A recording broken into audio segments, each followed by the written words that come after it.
Raffi Ahmad menceritakan perjalanannya mempersunting Nagita Slavina, yang ternyata melalui jalan berliku. Nagita Slavina bahkan sampai mengira Raffi Ahmad akan membatalkan pernikahan. Bahkan, Raffi Ahmad mengaku sempat ingin memundurkan hari pernikahannya dengan Nagita Slavina. Bukan tanpa alasan, pada saat itu Raffi Ahmad belum memiliki uang untuk membayar uang muka gedung pernikahan.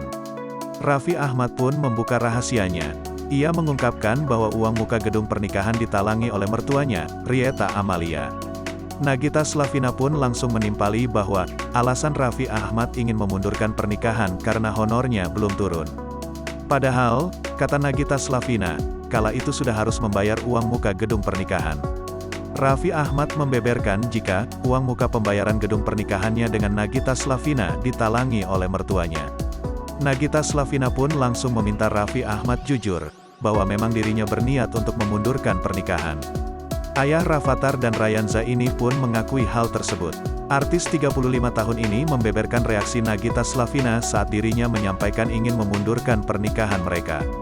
Bos Rans Entertainment ini mengungkapkan, jika Nagita Slavina langsung nangis saat Raffi Ahmad ingin memundurkan pernikahan.